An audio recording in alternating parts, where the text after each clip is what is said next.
Oilas. Ana m ekele unu niile. Ihe m ji n'aka dịka my very own chief kwuru, nwa Chinemere, ọ mara Chinemere, and onye ọbụla na ya na-agụ Chinemechara ha niile ọzọ mana ọmụ onye ọzọ na-emere m na akwụkwọ Chukwu, so esokwe mụrụ nwa Chinemere. Ihe m ji nga awụ ihe a kpọrọ invitation. Anyị na ndị Igbo military veterans na-emekọ iji wetara ụmụ Igbo ihe a kpọrọ nzukọ Igbo maka udo na ọganihu nke Igbo.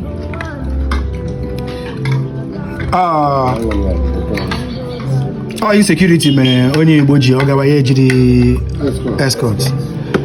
Ihe dịrị motoship bụ dị na mbụ anyị na-eji escort.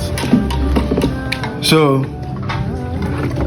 ihe awụ akwụkwọ m ji na-ezite ozi sị na ndị Igbo nwere conference ha ga-eme iji kpaa kedu otu ala Igbo si adị mma, kedu otu ala Igbo si aga n'ihu, kedu otu ala Igbo si isi ebe ọ nọ garuo ebe ọzọ na udo na ọganihu, kedu otu ụmụ Igbo si nọ na diaspora ga-eji mekọ onwe ha ọnụ lọtawa bịa were akụ ha rute ụlọ.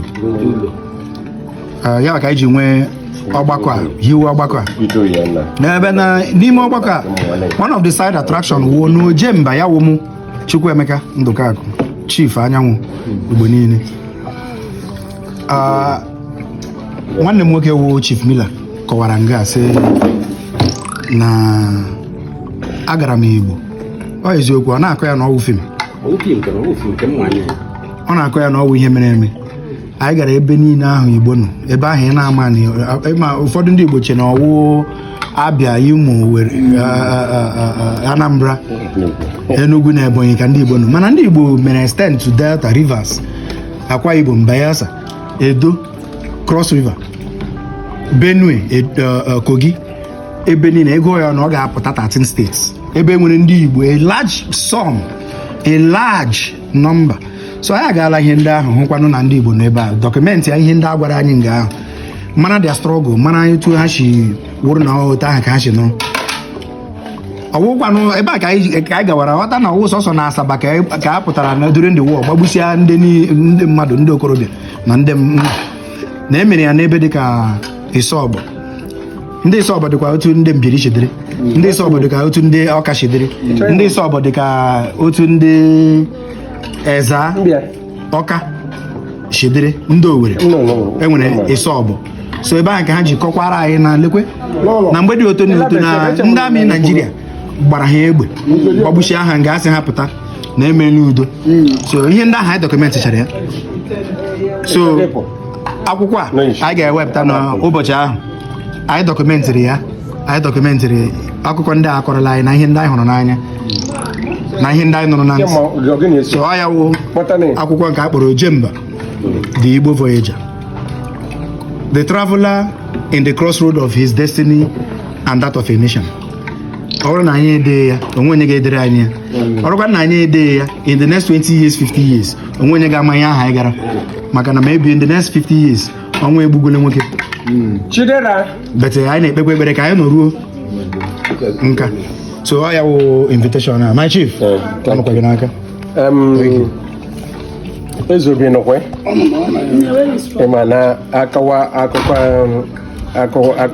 ala ajụwa egwu maka eri ewu chụrụ ala wee biri.